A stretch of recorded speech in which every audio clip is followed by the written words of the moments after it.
Welcome to the Missouri Woods and Water Podcast with your hosts, Nate, Micah, and we got some of my longtime friends here join us this evening. Starting from my right, we got my buddy Robin Belzer, Jacob Swisegood, and Skylar Jorgensen. How we doing tonight, fellas? I'm here too, asshole. I said you. Fuck. We're good. I'm doing great, man. Guess who's not here? Doing good. Andy. Yeah, Andy doesn't make it for much. Hey, but guess who? It's harvest season. It is harvest Payday. He uses that in the middle of July. Yeah. He's got to feel good about himself because you guys had to bring 3 people in to replace him. It takes 3 of us. No, don't give him a big head like that. No, you know who's replacing Andy right now? We got our buddy Cash over here, Yep. Robin's son, and he's not even on the podcast. That's what he's doing. He's replacing Andy. Technical director. I'd appreciate if you'd quit chewing that cookie. I thought you told us not to eat. Yeah. Oh, I don't think I said that. They're good cookies. Yeah, Nate's an eater on the deal. Tonight, we're going to talk about a hot subject, one that might get us canceled. I don't know. We'll see. We're at least going to get some people fired up, but we're going to talk about the dreaded... This might be a very edited show. We're going to talk about the dreaded CWD and kind of a landowner's perspective of it. Yeah. Landowner's perspective, because all 3 of you have property in a county in Missouri that has been a CWD zone since the very beginning. So Was yours the first county? No, we were close. So It was... Randolph. Macon County is where it started, which is right there next to Linden County. So we've been, I would say the hot spot for close to 10 years. But the history dates back to 2011 is when they found it in a captive hunting ranch. And then 2012 is when they actually first found the free range deer. I think there were 2 in Macon County, and then we came in, followed up the next year. So you like ground zero basically, Pretty much, with it, and yeah. so y'all have been kind of talking about doing this with Micah for a while, I think. But Yeah. this is a landowner's perspective, on the whole issue, because obviously it's a hot topic. You see on Facebook all the time, people arguing about it and yada yada yada. I mean, so Before we get into it, though, probably want to let these guys introduce themselves. Yeah. Maybe tell, a little bit about them or whatever. So, Belzer, you want to start it off? Sure. Robin Belzer, lifelong sportsman, hunter, landowner, deer manager, I guess you could say. I've had the opportunity to prep food plots and deer planting with Micah and Skylar and Jake for a lot of years now. Yeah, So, long time. Yep. It's been a few years since I've been up there, but we've had hell of some good times up on the farm. So. Yep. This year's a little bit more frustrating. I put in soybean plots, and then it didn't rain forever. Went ahead and tilled those back up. Put in my fall plots, and it hasn't rained Still since. hasn't rained. Nope. Pretty frustrating year. A lot of wasted seed. Yeah. But nonetheless, yeah, excited to be here to talk about the topic with a bunch of buddies. Yeah. Jacob? Jacob Swisegood. Robin's cousin. My grandpa has land that he grew up on up north in Linden County, and that's where all my family is, and that's where we've always went up hunting. Took Micah up hunting with me, what was it, in high school? It would have been sophomore year, I'm pretty sure, because I remember this story to this day. Freshman year, I killed my first buck, and that was back when you carried pictures around, right? And I brought it in, and Jacob was like, that's a small guy, man. You want to come up here and shoot some big deer? So Micah came up hunting with me, and that was that. He ended up, becoming family with all my family pretty much, and went up forever, and that's how I know all these guys. Yeah. We graduated the same year, same high school, Oak Grove, so been good buddies for a long time. I would like to see the diplomas. small world story. Your mother, am I getting this right? Aunt. Your aunt. I always do this. Your aunt was my kindergarten teacher. That's correct, yep. His mother is my nephew's teacher right now. His mother. It's Oak Grove. We're all related. We don't ever leave. It's all small town. Skylar, where you fit into this picture? Oh, boy. Skylar Jorgensen. Yeah, I kind of stumbled into this because Robin and I spent a large amount of time together. We went to college together, and we started going up. I started going up there with him, I guess, probably right after that, like when you got your first job. That was about the time I started going up and just helping out. Mm-hmm. I enjoyed it. Custom built blinds for us. Yeah. Yeah, we had a farm in the family, so I just loved going up there and spending time up there and working. And then, then I guess I started building. At the time, my career gave me a 3-day weekend, so I started building custom enclosed blinds. And there's quite a few of them on Robin's farm, and a few scattered about up in North Missouri and down south. Hell yeah, man. What was it? Urban Hunter enclosed blinds back in the day. They were built like fucking tanks. I mean, hell, how long have they been there? They've been there and they've lasted 15 years for some of them. Yeah, he built them like a house, to say the least, and not just a house, but they will also house a hoot owl. Yeah, we're gonna get that picture. Yeah, we're gonna get into that for sure. But mini wasp. Yeah, maybe should have sealed it a little better on some parts. Right. Maybe not leave the door or window open all summer long. Then and I live north of the city, just a little bit on the north end, and I used to try to hunt it as much as I could after work and stuff, but now my new hobby is raising free range pigs, so I kind of ruined some of my woods back there with pigs, but I'm reclaiming them. Is the way I look. Like reclaiming your shit. They've eaten up the bramble. I overseed, and deer and pigs like the same thing. So we have to change terminology. You know, we've always talked about big deer, and we have always got these names. Oh, it's a dandy, or it's a toad. It's a hog. We can't say that anymore with Skylar because it's too confusing. No, you do grow. I've gotten one of your pigs before, and it was really good pork. So super happy with it. You got all your pigs sold already? Still got a couple up for grabs. So. Oh, nice. Well, but they'll find you on here if somebody needs a pig up in up north area. Yeah. So very cool. Nice. Well, there's introductions, but we don't know where the show is gonna go. Yeah, this is kind of Belzer's baby. He's the one that does all the research, and he. Obviously, me and Nathan, we're not in a CWD county right now. Yet. I have a feeling within the coming year or two, we're probably going to be in the same boat y'all are in. I mean, I've seen firsthand just because I was hunting with you guys whenever it first came about. And that was some rough years between CWD, what MDC was doing, and then the EHD. It was pretty bad. Had some pretty grim years, but usually still somebody put one that can go up on the wall, sort of thing. Yep. So before we get into the meat and potatoes of it, disclaimer: this is land.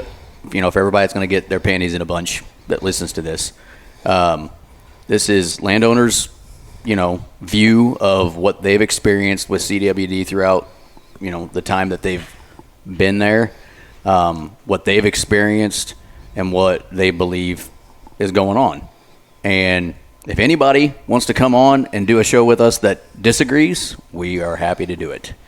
And I think people know who we're talking to. But anyway, before we do it, let's do sponsors. Okay, you got those up? Yeah, I'm going to have to do them all because I don't remember what we are. All right. We'll just start off with Athlon Optics. Just mounted my Athlon onto my new 243. I'm pretty excited about it. Got any Athlons yet? Nothing? No Athlons. But I know Belzer doesn't. Belzer literally buys whatever's on sale that day. He laughs because he's true. Robin might be a little tight. He's the tightest son of a bitch I've ever met. That's for sure. I can shoot a deer with any glass, boys. Easy. Yeah. Is that a Coke bottle on top of there? So on Athlon Optics, check them out. Onyx. Everybody in this room is a big user of the Onyx. You can use the code MWW20 for 20% off. On the website. Yeah. Camofire. Rotating door deals. Always some good stuff on there. Have you guys ever messed with the Camofire? You probably shouldn't. But yeah, probably don't because you'll get addicted to it. Yeah, I've been out and checked it out. If you like gear, like you do when you're taking a shit in the mornings. Oh yeah, it's the perfect time to be on there. Yeah. If you like gear and shit like that, they always got some pretty good deals. Black Oaks, is this going to come out? Nope. So the giveaway will be over. Congratulations to the winner. This will be the first show after. Yeah. So congratulations to whoever won. I appreciate it, guys. Yeah. You're welcome. I swear if he wins. They're going to think this is rigged or something. These guys rigged it. Even though we have nothing to do with it. We don't. We are not drawing. It is not under our control. Yeah, but Black Ovis, use the code. If you didn't win and you want to save yourself some money, use the code MWW10. Save yourself 10%. Oh, just pop that right in the mic. Oh, yeah. You got to crack that in the mic. Let everybody know what you're about. Huntworth Gear, use the code MWW15 for 15% off. It's way too fucking hot to be hunting right now, in my opinion. At the moment. Yeah. Mm-hmm. So I've gone This out. will not come out for about 3 weeks. Yeah. So hopefully it's getting to be good weather and, it's actually comfortable to go deer hunting. Alps Outdoors, use code 2024 Woods Water, 30% off. Got a new tent from there that we're going to go camping next weekend up there in Oak Grove. So that's exciting. During a deer season. Yeah, not real happy about that.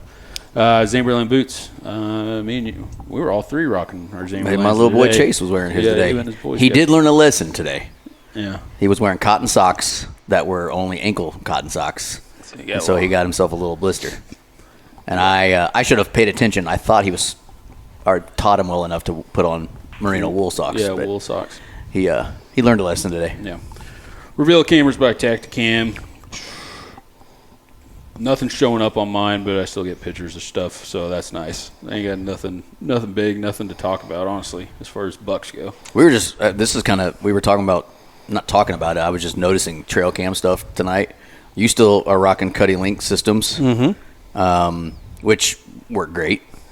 You pulled the old school card and brought it and put it in the laptop when we got here. So because you guys were up north working this weekend, so you pulled cards, came home, and we were just I was watching you go through the computer. I have some Cuddy backs that I've never set up. It's kind of nice, so, to be honest with you. It's kind of nice to just not worry about the cell service and pull them every once in a while. What do you use, Skylar?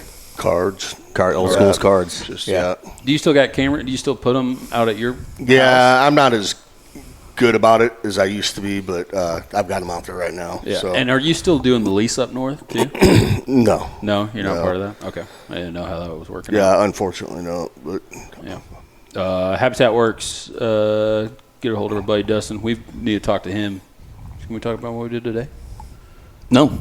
Don't want to talk about that? Not yet. Okay. You don't want to give a location? Yeah. Drop a pin. Anyways, Habitat Works, get a hold of our buddy Dustin, habitatworksllc@gmail.com. Well, yeah, I guess it doesn't matter. We procured a new hunting spot. We did. And he's going to look at it for Yeah, we picked up a lease finally. It was premium dollars. We'll see if it's a premium spot. So, yeah, we're excited about it. A little bit of buyer's remorse going through my mind right now, not because I'm worried about, well, you always have that. You're like, oh, man, I hope this goes well. We walked the property and checked it out, and it's got the potential for giants to be around there. We're excited about it. Yeah. But you just never know. Right. So, where are we at? Morrell Targets. I definitely need to get out and shoot a little more. And is that it? No, Midwest Gunworks. Use the code 50FF. 5 off. Yeah, 5 off MWW. 5%. That dyslexia came right out. Yeah. Right Lucky Buck Mineral. Lucky Buck Mineral. You guys can't use it because y'all are in a CWD county. No, we can't. You may not be using it soon. Yeah, exactly. That's what I'm kind of. It sucks. I'm hoping it doesn't. It's not for the deer. It's for the cattle. Yeah. That's right. You ain't got no fence around the. It's for free range cattle. I think that's cattle crossings. I think I got them all. All right. So, good job, Micah. Yeah. Proud of you. I only effed up once or twice. Speaking of, you guys were up north, clearing stands, doing all that. So what did you run into down at the?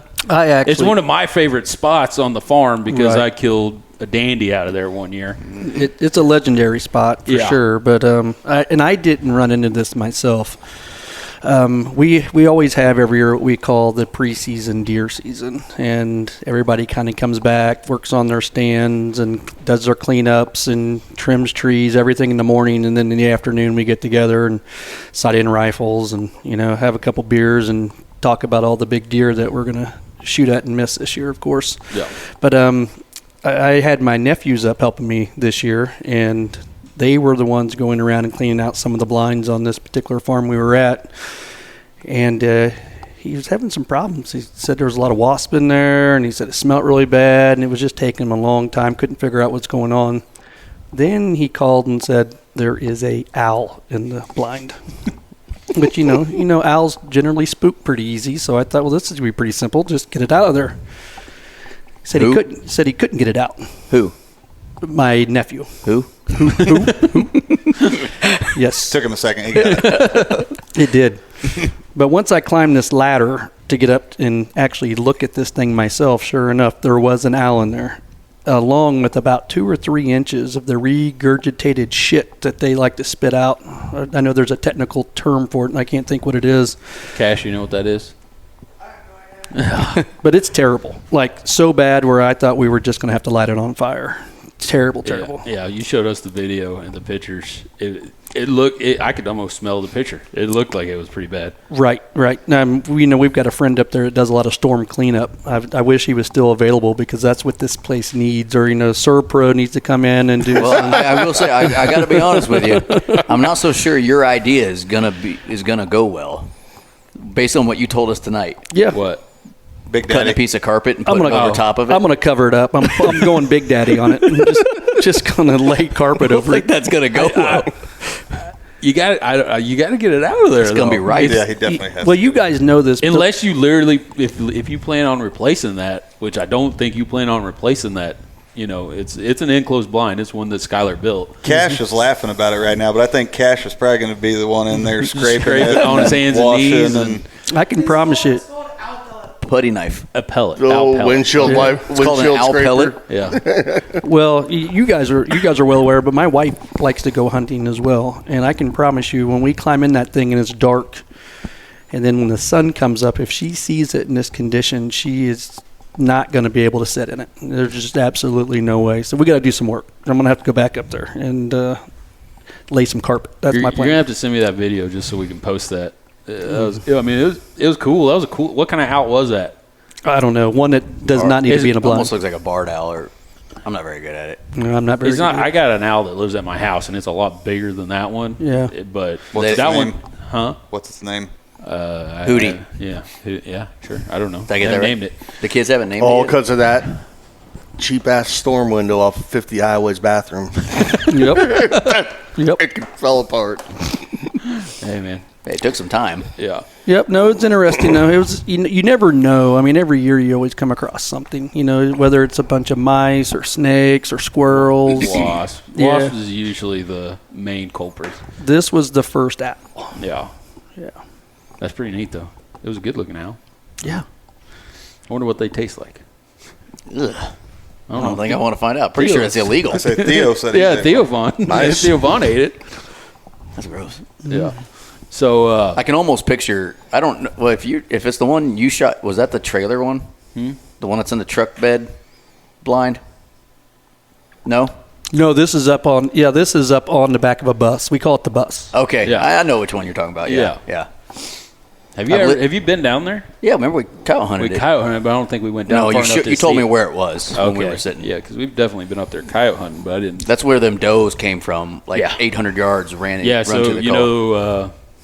you pass your fence, and then there was that other fence down there by the pond.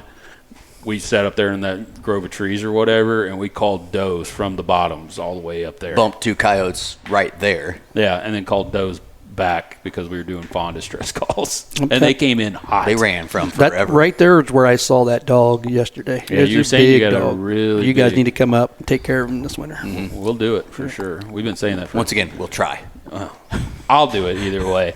No, I mean, we'll You're- try to take care of it. Yeah, I mean, there's no guarantee. You guys know how this goes, though. I was in my truck and I was driving down watering. I put in some apple trees, and I was driving down to water them, and this dog is literally running in front of me, and it would stop about every 25 feet, turn around, look at me. 25 feet more, he'd stop, turn around, look at me. They always do that shit when you don't have a gun. Yeah, I know it. Yeah, they're Jerks. smart. But, yeah. So, where do we want to dive into this subject? Well, that's a I great question. Yeah, I mean, you're kind of. You guys know, like all 4 of you know these spots obviously by heart. I have lived vicariously through the stories I've heard, You know, I mean, opening morning of rifle every year, you know, I'd be trying to get a hold of him if I shot something, and, you know, because service is bad up there, it was at the time at least, and you'd never know. And then he sends pictures of this giant deer one time, and, you know, I send pictures to him, and he doesn't get them for 6 hours. And then I've been up there now and at least, like, seen those farms, coyote hunted them, you know, I know the rock, Yep. you know, on yours. And so I have an understanding of what you guys are talking about, and, you know, where the different farms are and where everybody lives.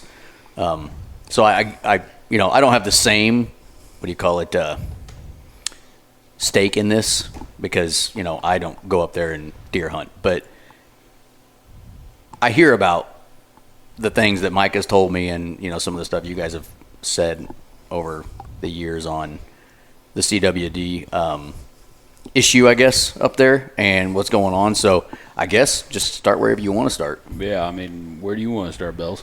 Well, I mean, I guess I would imagine probably all your listeners at this point have probably at least have heard of CWD, but they may not know necessarily the quick history of it. So we can kind of try to summarize that up in you know, just a couple minutes, just to let everybody know. So, so chronic wasting disease in itself is, as far as where it's at today, it's across 70 counties in Missouri. It's actually 70 plus counties now. So that's over 2/3 of the state now. So if you are listening to this and you are not in a CWD county today, you probably will be next year or the following year. And, you know, I think it's important to note too, you know, everything that we're saying here it's opinion based. We're not wildlife biologists. We're not infectious disease experts by any means. I think the big piece is just to give people perspective of what's going to change when this hits my neighbor's farm, right, or possibly hits my farm. Mm-hmm. And we can talk a little bit about not only, you know, what the MDC is implementing today as far as their surveillance program, but what we've seen them do over the last 10 years. And some of these topics are pretty controversial. I mean, I think, you know, you can have conversations with people at deer camp, and you're going to find that if you're in a CWD county or area, that's going to be the number one topic. You're going to be talking with your neighbors, your buddies, your family, whatever. You're going to talk about CWD.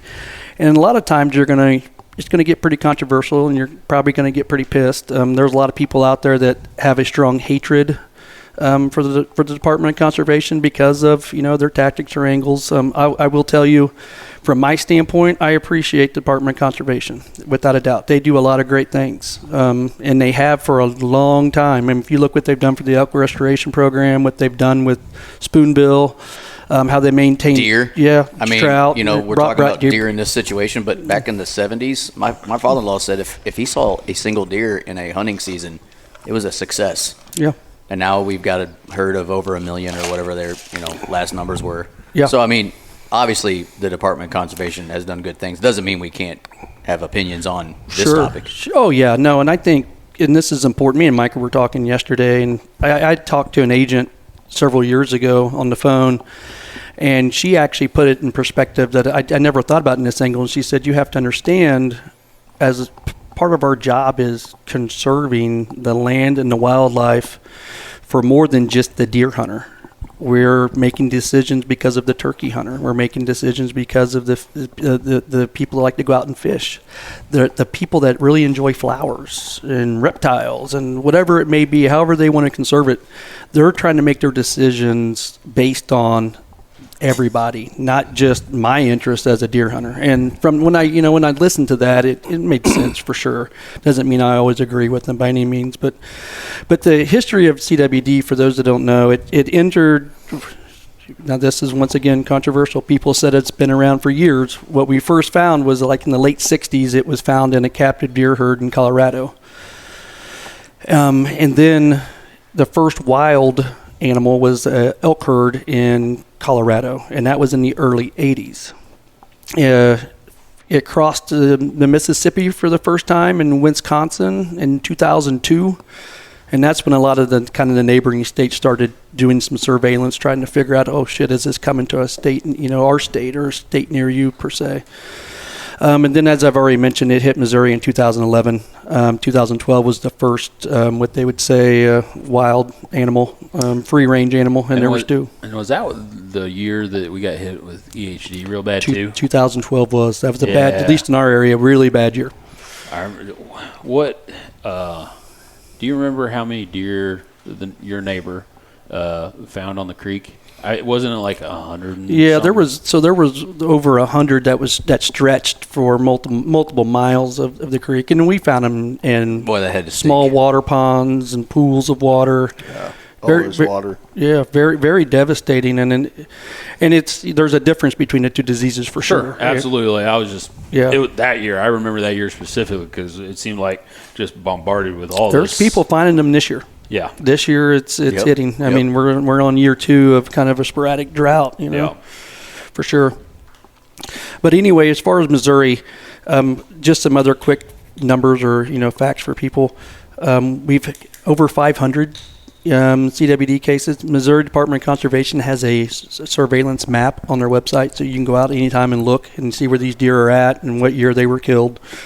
But we're over 500. I think the last time I looked, it was like 570 or 572, something like that. There was over 160 in Missouri last year, positive cases. Now, once again, you talk about the controversial side of it. Are we finding these because we're looking harder and it's not getting worse? Or is it the disease is actually getting worse and spreading? Which, if you do a little research, you'll find out it's in 35 states across the United States. It's in Canada, South Korea, Finland, Sweden. So it's a global disease. It's not isolated just to, the Americas or whatever. Mm-hmm. Yep. And there's history behind it. There's a lot of people way smarter than me that have done studies and feel like that it, when it was first found in Colorado in that captive deer herd, they also had sheep in that herd, sheep at this facility. Yeah. And within this facility, the sheep actually were diagnosed with scrapies, and it's a sheep disease, and it carries the same characteristics as CWD. And so, there's a lot of people out there that state that they feel like that it may have crossed over and morphed into CWD into the cervid animals through scrapies.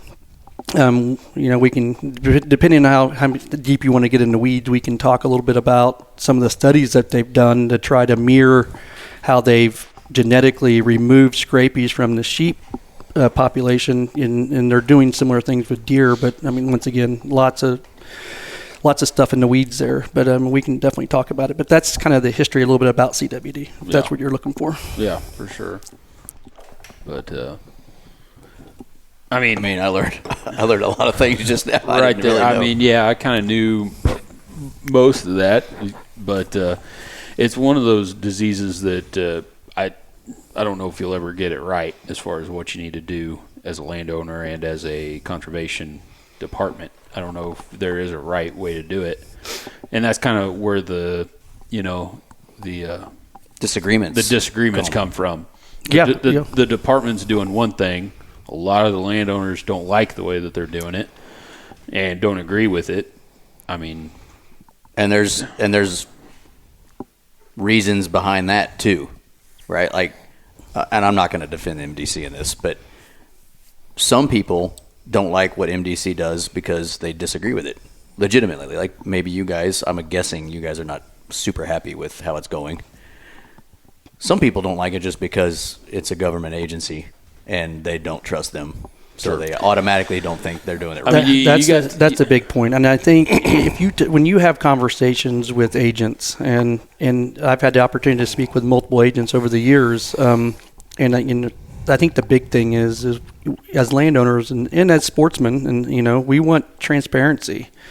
And most of the agents will tell you that they really dropped the ball early on in this program because they were not making decisions and having that conversation with the public. They do really good now with town halls, and they have town halls all over the state, and they go to local communities, and they not only take feedback, but they also are very transparent about this is what we're going to do in your area to try to slow the spread. Notice keep in mind that phrase, slow the spread, not cure it, but it's slow the spread. And they weren't transparent at the beginning. I mean, they were honestly, when this first, it almost seemed like they were kind of hiding it. they were, and so they got to rebuild trust with a lot of landowners for sure. Should we like go through year one, like whenever this first kind of came down, because it's kind of built up over that. So explain as a landowner, like what did you see happen? Well, I think the first thing what you'll find as a landowner is, like, before we jump into that, I think it might be good. Let's talk about what their surveillance program looks like. So, So you guys you have the benefit, both of you, where you hunt and you haven't been affected with CWD yet. Nope. So when it happens, because it is going to happen, when it does happen, we already kind of hinted on it when you mentioned the Lucky Buck sponsorship, but you're going to lose the ability to maintain mineral. You're going to lose the ability to feed supplemental feed during the off season. Both of those, they removed those because you talk about how CWD is spread. They feel like the number one avenue is contact, deer to deer contact, congregation. So they're going to take those away. The next thing that they're going to actually do as well is they're going to give you an additional season. You're going to have a whole nother CWD week. Which I experienced last year. I went up to a county, I think west, it'd be straight west of probably the county you guys are in, and got to hunt that second season on a property that Andy had, and it was end of November. Yeah. So you'll have that opportunity. You'll get more hunting. That's changed the climax a little bit. You guys talked about you guys paid primo price, for a lease today. Think about if you're a guy from Florida and you're looking at ground you want to lease because you want to come up and shoot some big Missouri whitetails, and you're saying, okay, well, I've got this lease over here in this part of the state, and this is how many days I can actually hunt, or I've got this one up here in the CWD zone, and I get a whole nother week, and they're the same price. So that's starting to drive the lease prices up in our area just because, out-of-state hunters are picking up on the fact that they get additional time to hunt. Never even would have thought of that. Yeah. No, it's changed. It's definitely changing things for sure.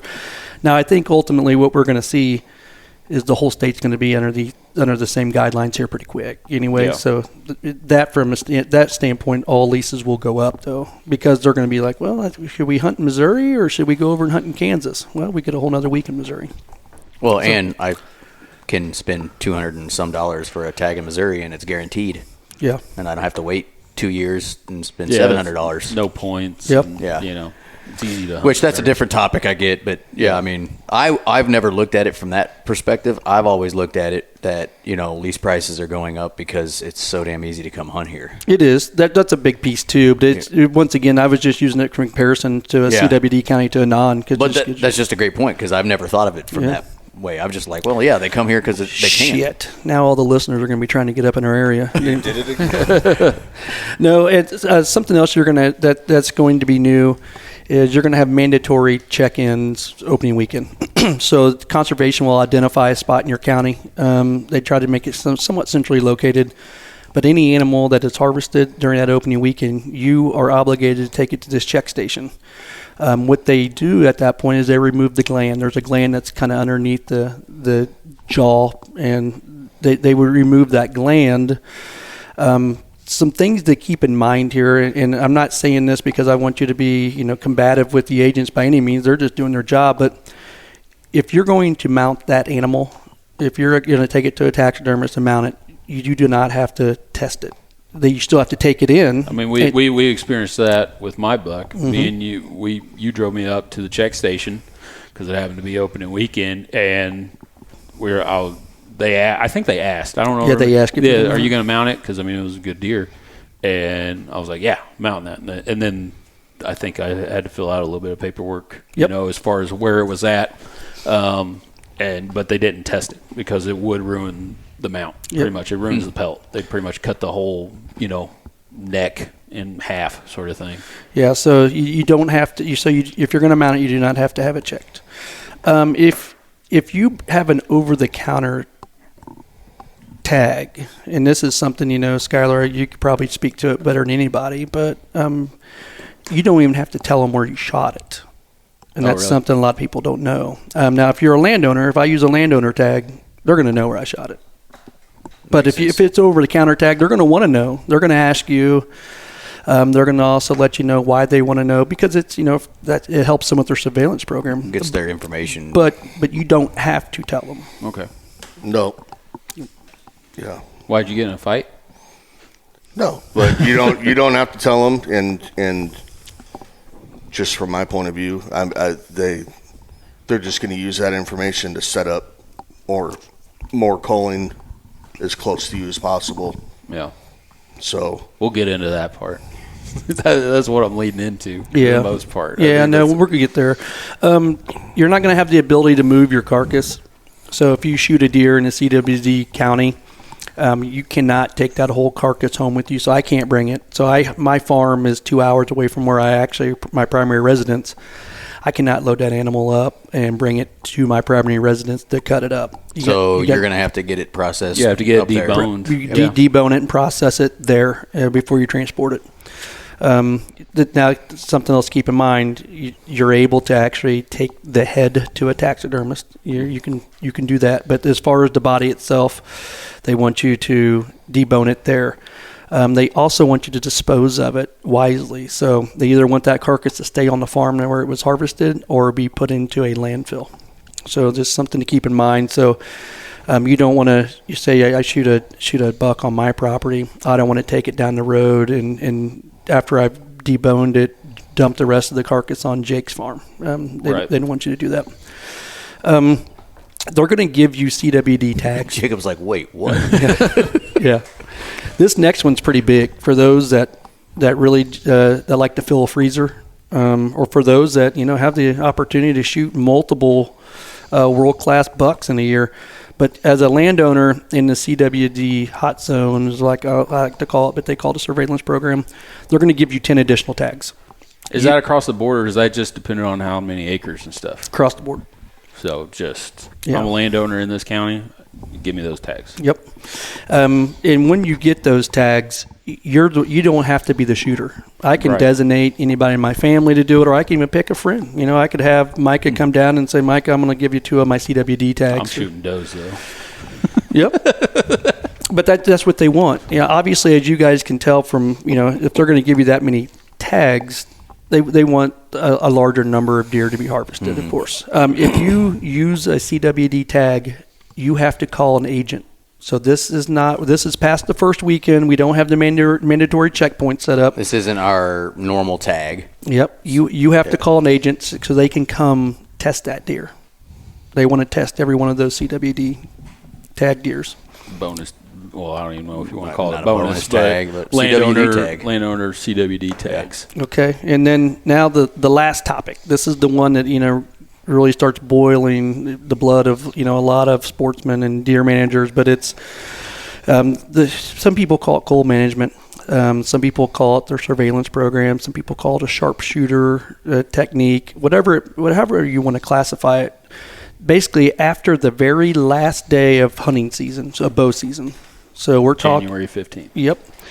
What they'll start doing generally it's around February, because they're going to call you. If there was a deer killed within 2 square miles of your farm, they're going to call, an agent will call you after season, and they're going to send you some stuff in the mail, but they're going to ask you if you want to voluntarily take part into herd management or culling. And you have as a landowner, you have the opportunity to say yes or no. I've always stepped away from it and told them something I'm not interested in. But I always use that time to ask them a lot of questions too. I mean, from my standpoint, I'm never rude to them. I always try to find it. I use it as an opportunity to learn. What I'm starting to see, we talk about transparency. When they first started this, they wouldn't really tell me anything. I would ask them, how many deer are you guys trying back in 2011, 2012. Yeah, how many deer are you guys wanting to kill in this area? And how long are you guys going to cull deer in this area? I mean, what's the end date? What's your primary goal here? And I just wouldn't get anything. The last 3 to 4 years, there's a lot more transparency within our discussions. They will actually tell me, not necessarily the number, but they'll tell me the means behind the madness, what they're trying to accomplish. So that, they're looking at deer density in the area, and they're making that determination of how many deer that they do plan on shooting. And I've had agents tell me before too that we're just trying to kill every one of them we see. Mm-hmm. And on those culls, like if you did partake in a cull, doesn't that animal have to stay there on the property and you can't take anything back? Just say you killed a big buck, are you allowed to keep the antlers? Or no? So what MDC does is the same thing. If you're part of the cull, now they actually want to come out and shoot on your farm themselves. Yeah. It used to be they would allow you to do it. They allowed a lot of random people to do it. That was another big problem with some of the tactics. You could kind of sign up for it, couldn't you? Oh God, it was almost a free for all. So you have a guy that. I mean, part of me thinks that would be fun as hell. I'm sure it'd be fun, but I had a buddy that was part of it, and he was bragging to everybody about the 150, 160 inch deers that he was smoking on someone else's farm, and and I was losing my mind. I was like, oh my gosh! And this was before we had it on our farm. Mm-hmm. They were shooting just north of us a little ways, and I told him, I said, dude, don't you ever think about stepping foot near me, and do it. But sure enough, we get CWD positive, the next year. Mm-hmm. But they've gotten better. And there is more transparency in what is what they will tell you, I should say, for sure, which is good. Now, I still don't think the culling's the right answer. Well, I do have a question to ask you guys on this, but Jacob, what about? I mean, I'm assuming your family's farm. You're not the owner of the land, right? No, it's my grandpa's land. So, and grandpa's obviously a grandfather, so I can guess what his answer to them was, but. Did you guys ever participate in the culling? No. My grandpa, I mean, actually, for numerous years, he'd always, tell me closer. He would always tell me that they were trying to, that they could come in, and I was always like, no, don't do that. Yeah, because I mean, it's kind of the way. He made it sound like the way it was worded and stuff. I don't think he really understood and had a real good grasp that he on had it. like a choice in the he could decide. Yeah. So I just always told him, I'm like, no, we're good. And I mean, he doesn't really go up there, so he just kind of left that up to me. So interesting. And Skylar, what about you guys? I mean, you guys ever participated? I'm assuming no. No. He says no. We just vote no. Yeah. Well, the way they do these culls is they put up a cell camera. Uh-huh. They go get a shit ton of corn, and they just dump a bunch of corn out. And we're talking. This is early February, mid-February. Late winter. Hard. The deer, they've had a rough winter. The bucks ran hard all fall. They're at their weakest, most vulnerable points. They're looking for food, and all of a sudden there's these big corn piles. And we're talking big piles. Yeah, not like my header messed up on my combine. Like my combine fell over. Like a third of a gravity box wagon, bushel and bushels and bushels. So this is the pictures. This is where people get pissed because what I tell you guys about baiting and mineral, can't do it. But then these guys come in and they're doing it. Now I understand. Common sense tells you why they're doing it because they're trying to get these deer in. They're monitoring the pictures. When they feel like they're getting the numbers that they need, they have a pop-up blind, 75 yards away, and they come out with their semi-automatics and they just start shooting animals. As I mentioned, I've had agents in the past through conversations tell me they want to shoot as many as they possibly can. The numbers that I do get, they generally come from other landowners or friends of an agent. So it's all hearsay. I can't tell you it's accurate or not, but I do know that they were shooting on a neighbor of mine for a number of years, and they were taking close to 50 a year. And you think about what that does to your deer population, and like most of the people who are listening to this show and everybody around this counter, we invest a lot of money into. It's not a hobby anymore, right? It's a way of life, right? And we enjoy it, but it's the dumbest investment any of us can possibly. It's the most expensive piece of meat you will ever put on your table. You think about, we invested in a farm for these guys and for their experience, for my son, so they can have the opportunity to shoot, world-class Missouri deer. And there's a lot of investment, a lot of sacrifice, a lot of blood, sweat, and tears put in these properties every year. And to think that they can come in and really just change the landscape of your herd numbers, just crazy. It's absolutely crazy, for sure. And that's the experience you guys have had, basically, is, you have worked hard, you're neighboring. I think some of you are, friendly with your neighbors and have the same sort of management technique where you want to, grow a good herd and, mature animals. Mm-hmm. And you do all that, and then I can understand exactly where you're coming from, because you do all that, and then snap of a finger, they're all gone because they killed 190 of them or whatever that winter after the season was over, and your target buck made it through, and you're excited about next year, and then he gets smashed in mid-February. Yeah, and one of the agents told me this would have been probably 5 years ago, ballpark. But anyway, with their my conversation with them, asking them questions, what their ultimate goal was is they wanted to shoot 2.5, 3.5-year-old bucks, because at the time, and their philosophy was that they had the biggest travel range, and so they could spread them. Which they do. They do. And so that's what their thought was. And I said, okay, so you guys are baiting these sites, and now you're just shooting all of our bucks. Once again, as a landowner, deer manager, your blood's boiling because you don't even know if that deer has CWD. Mm-hmm. You're shooting a healthy animal, on the hoof for nothing. Now, I will say one of the things that, once again, just to make sure everybody understands, the Missouri Department of Conservation does allow these landowners. So if you say, yeah, come in and shoot on me, they will actually go process a couple of these deer for you and give you the meat. Mm-hmm. Well, that's good. So you're not wasting all of them, but a good majority of them are being wasted. And that's the part that bothers me,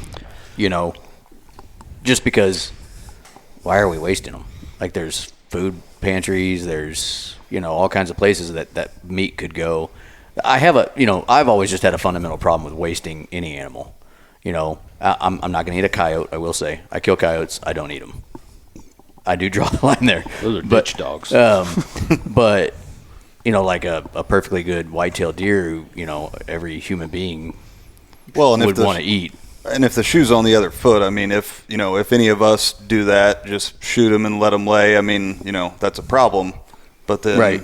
And more ways than one. Ethically, it's a problem. You're going to get in trouble legally. Correct. Yeah, all kinds of reasons. And then just to think that's, how they handle it, I don't know. It's just so we talked numbers earlier, and this is, something I think your listeners need to be, at least in Missouri, need to be aware of.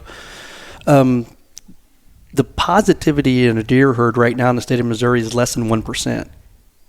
So you think about the amount of deer that they're killing for a disease that's affecting less than 1% of your herd, total population.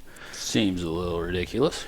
Well, you put it in that perspective. And once again, that's kind of where, it makes your blood boil a little bit. Now, there's a lot more scientific data behind CWD, though, that they just haven't done a really good job marketing it and explaining it to landowners. It's a chronic disease, so it's a very long-term disease. Yeah. Well, you've heard the argument. I'm sure all 3 or 4 of you here have. You've heard the argument of no deer ever dies from CWD. Mm-hmm. That has it, right? They die from hunters, other predators, cars, EHD, cars, before they ever die of CWD. I've heard that a million times. It makes sense. The fact of the matter is, it sounds like, though, if the deer kept living, eventually the CWD will kill it. Yeah, and you would guess, but you'll never know because it doesn't get there most of the time. The disease also can put an animal in a state where they're not as sharp and alert, mm-hmm. so they can get shot. They're weaker, ran down, so they can get hit by a car. Get more likely to be taken by a predator. There was a study done down in Arkansas, which was kind of interesting. Last year got bone freezing cold. Remember those 2 weeks where it overtook the entire Midwest and it was just freezing cold? Yeah. Texas had problems with freezing. Yeah. Well, deer in Arkansas, this is what blew me away when I read about this. Deer in Arkansas don't freeze to death. It just doesn't happen because Arkansas gets hot as shit, especially southern Arkansas. Right. They found a handful or pod of deers that had frozen to death. And sure enough, they had tested positive after they tested them after they died, and they actually had CWD. And so they were saying that it wore their body down enough. So weakened them enough to where the cold got to them. Yeah, it was very interesting. Yeah, that is interesting. It's one other thing to keep in mind too. You talk about the breakdown of the spread, and this is something that blew me away. I read about this a couple of years ago. You guys are obviously big predator hunters, right? Mm-hmm. Well, there was a scientist that his thought or theory is that the deer-to-deer contact spreads it, and that's probably one of the leading contributing factors. But he said predators are actually probably the second leading factor for spreading CWD. And what he's found is obviously the most common sense theory is what they grab a leg, rip the carcass off, and they drag that leg back to their den, a half mile away, and it's on a different farm. And so therefore you're putting the prions into the soil, and now that farm's contaminated. But what they actually scientifically proved is that the predators are actually carrying the prions in their feces. And then deer go around smelling it. And you think about these guys that run cow hounds and running these dogs 2 or 3 miles. Yeah. Yeah. So that's an interesting point too. It's when you talk about how it spreads. It's not just deer. Yeah, they're spreading it. Right. Yeah. And there are some people say you can get it on your tires or on your boots, and I think that's not near. Is there any? Well, that's my question. You said it when you've done your research obviously, and read a lot of stuff. And my question is this, and once again, I'm the biggest fence sitter here out of all 5 of us because Micah went up there. I've never been up there deer hunting. I haven't dealt with it yet, but my question's always been this: they've got to see the MDC is doing some things to try to slow the curve. It's not doing it. Okay, it is maybe slowing the curve. I have no idea. It still is getting everywhere. 2/3 of the state is now is in a CWD zone, and it's going to be all of the state at some point. So what's it really doing? What are we really gaining by trying to slow the curve when it's going to get here anyways? That's my first question to somebody. I'm just asking the question. I'm not trying to, gotcha, do anything. I'm just asking. My second question is, it's not really a second question. It's part B to that is, how is that by gaining us, let's say, a few years? What are we really doing? If we would have gotten, let's say, the entire state infected with CWD by 2024, and by doing their management program, now we're making it to 2027. Whoop-de shit. I feel like I heard 2 weeks to slow the curve a couple of years ago. Mm-hmm. It feels. Yeah, it's just a question. Somebody's got to be cranky. It feels like a funding grab sometimes. It does. It feels like this is another excuse to justify more spending. We need more tax out. They enjoy one of the finest budgets of all conservation departments. And what is that in the budget? nation. $4 million is allocated for CWD in the state of Missouri. Really? And I'll speak for my experience. I remember when we went and we checked in my deer, how many agents were there? And how many trucks? Yeah, there was a lot. 2-year-old trucks. 2-year-old 3/4-ton trucks. Yeah. And like I said, I think they do an amazing job, but I do too. Does it take 20? I will say we do have one of the best. Weren't we the first state to pass a sales tax? I believe that you're right. was strictly for conservation. I believe you're correct. And so, we have one of the best. I don't know what you probably call it. The best budgets. funded. Yeah, one of the best funded conservation departments and we were one of the first ones to have a conservation federation here too, which is not part of the state, but there was money. That was part of that sales tax, I believe. Maybe once again, could be totally wrong. I just know we were one of the first that passed a sales tax strictly. All that money went straight to conservation. Yeah. I think I've heard that we're the second largest of all states as far as the conservation program, and and we have. And I'm not saying in and of itself that's not a bad thing. Someone's got to be the biggest. No, that's not what I'm saying either. Yeah, someone's got to be the largest, but yeah. But it doesn't mean that they're doing all good things. Sure, right. You can question your parents right? My kids question me now. I got freaking teenagers that won't shut up about thinking I'm wrong. And so have you guys went to some of these town halls that they've put on in the last 10 years, or I mean, are they? No. Are they? Well, I've had some friends that's went. I know some guys that've gone. A neighbor of mine went up to one last spring, and and you know they allow landowners to provide some feedback. They also kind of detail in general update. This is where we are today. You know, as far as with the disease, where it's spreading. The point you brought up. Are their tactics working? Or, I mean, because we look at and I've asked that question. I asked an agent that question specifically. I said, do you have any data that supports that we're actually slowing the spread? Because, you know, obviously you look at how many more counties are being pulled in, but you also look at, since they started releasing that percentage of your total deer herd being less than 1%, that number has fluctuated just very little bit up and down over the last 7 years. So from my standpoint, no, I don't think they're necessarily. We're not making any progress here. And anytime you hear him say we were trying to slow the spread, to me that's okay. So you're saying at this point it's going to spread. It's going to spread, and it has. And for me, if you're investing $4 million, so the federal government invests about $10 million. Missouri itself is investing almost half of what the federal government. So that's why I feel like it's important for me to ask the questions every time I talk to them on the phone. What the hell are we doing with the $4 million? And what did you guys experience from last year you think worked? Because you know we got to make some changes, and they have evolved. I mean, they have truly evolved. They've brought on a staff. They've got a gentleman now that's over the whole surveillance program. So I mean, I know that they've got the best interest in mind, I think, most of the time, but just the idea of going out and shooting a bunch of animals is I don't quite once again, I just asking the question. I don't quite get that, but in no way do I think that they're trying to like fuck the deer herd up in Missouri or something. You always hear those. Jacob might disagree. Like, I mean, I guess I kind of get it, but. I don't get what they're trying to do, but I get what you mean. Like they're killing all of them. Like I guess that literally is fucking the deer herd up. But I guess what I'm trying to say is I don't feel like there's a diabolical thing behind it. It's just maybe they're trying to get away really shittily executed based on our opinion. Well, I didn't actually get into the actual disease and how it started, which is probably my fault. But what pisses me off about the culling process is.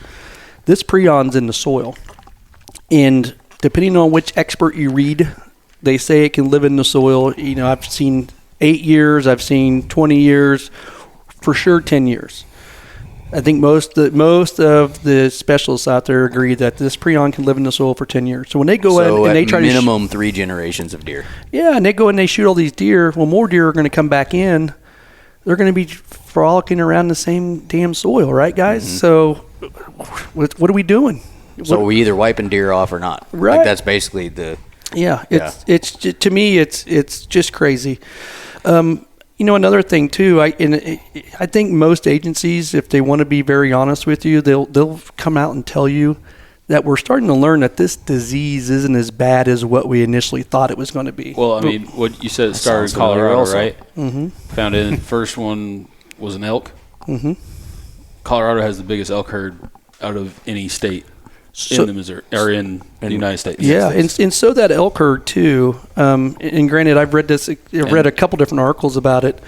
That elk herd, a large number of those animals died off. That specific herd where they found it, got really thin in numbers, but it rebuilt itself very, very quickly. Mother Nature in itself, a lot of times, will just take care of her own. Right. We'll take care of her own. And we mentioned EHD earlier. EHD, they found that, so like you go down to Mississippi, you go down in Texas, they have EHD every damn year because they deal with the droughts. Dry, yeah. But their deer have built immunity antibodies after generation, and they found that they fought off EHD. Even deer in Missouri, once they get the EHD and they're actually exposed to it, they can build immunity to it. So when it comes back in 2 years, 3 years, whatever it may be. It's like chicken pox. Yeah. But CWD is a little bit different in that aspect. Yeah. Now, there are some really smart people that are doing some pretty cool studies right now as far as monitoring markers and trying to breed the disease, the genetics out of the animals. Oh, yeah. We talked about this on the phone. Yeah, so there's some cool shit going on. There's, like I said, some really smart people. And I think from Missouri's standpoint, I would just want us to start thinking outside the box. So, what I mentioned to you the other day, I don't know if you guys realize, but Oklahoma passed legislation last year where they're going to now allow landowners to buy captive deer and release them on their farm. And their thought process is that these captive deer have stronger genetics and have the ability to fight off CWD longer. So, not a cure. Deer are still going to get CWD. But one of the things that, once again, I should have mentioned this earlier, CWD is a very long, slow death. It's not a hammer like EHD. Do they have like a time frame? Yeah, so what they say is once a deer becomes infected with CWD, they say that 18 to 24 months is when they'll start showing. That's a little shorter than I actually thought. That's when they start showing symptoms. Oh, okay. Now, depending on the deer's health, how long they'll live after that, it's specific to that particular animal, but it's prolonged. As opposed to EHD, you get few days, right? Yeah, you get it, you did. Potentially 2 to 6 days. Yeah, it's a hammer. But with this Oklahoma theory, and Skylar and I had an opportunity to speak with one of the gentlemen that was really big in this legislation several years ago. Had no idea he was going to turn into be a state representative when we were talking with him. Yeah, super cool guy. But what their thought process is they found with these markers, so they've gone in and looked at the genetic breakdown of these deer, and they've identified all these subsets of markers. And the deer that are carrying these certain markers they are much more resistant to the disease opposed to other deer. So if you can take this animal, a pregnant doe, release her onto your farm, she has twins, they start getting into the breeding pool of your animals. Now this is extremely long term, of course, but it's a chronic disease. So this is how we're going to have to combat it. Their thought process is those genetics will spread amongst your herd, and those animals will be stronger or more resistant to CWD. They'll still get it. They're still going to eventually die. But if they can live 2 years longer, they're most likely going to they're going to be shot by a sportsman or, whatever, opposed to just, dying that much faster. A lot of controversy around this bill. A lot of people didn't think it would pass because there was a lot of folks down there said, you're putting our animals, our free-range animals, at risk by bringing in a new genetic pool in itself. Some people were saying, you could be carrying the disease in, which these animals are tested. Can you test them alive, though? Yes, it's very, very hard on the animal. There's a lot of, if you can listen, so deer farms in Oklahoma and Texas are very prevalent. There's a ton of them. Yeah. And they're under a lot of scrutiny, and they have to go through a lot of tests. But it is extremely, it's tough on the animals. I mean, they're cutting out good portions of the animals' legs to conduct these tests. Wow, damn. Yeah, and I was under the impression you couldn't test it unless it was dead. Yeah, but that's how. I mean, that's how they do it here. But those are captive deer where they're easier to handle, easier to kill. But there's some people down in Oklahoma also said, well, ironically, now we have 2 state reps that are deer breeders, and now we've got this legislation because you guys need a place for your deer to go, and now it's opened up to like the cattle market. Follow the money. But anyway, the reading I've done, I think it's worth a shot. I mean, it's a hell of a lot better than what we're doing. I mean, I just don't, and like we mentioned, I just don't know if just the culling. Because that's it, right? That's all we're doing. We're culling, right? Every year. We just cull. It's hard to say that's working whenever it's going to be throughout the whole state. Right, that's kind of my point, right? Right. And my other question is, it's like, what, 1% right now you were saying? Something like that. Don't quote me on numbers. Less than 1%. So let's just use 1%. That's an easy number. So it means out of 1,000 deer, that's one, right? Yeah.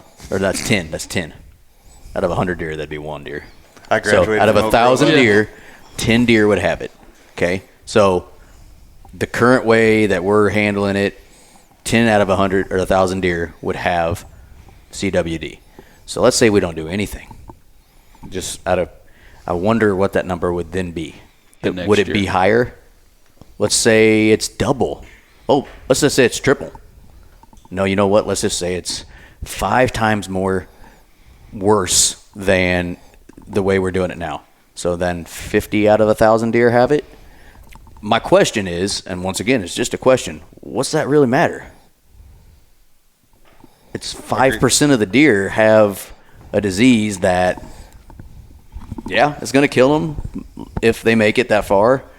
But do they know if every deer can get it, or are there deer out there? That's my question. Why aren't all the deer getting? If we're so worried about it, if it's such a bad deal, and I'm not saying it's not, I'm just asking a freaking question.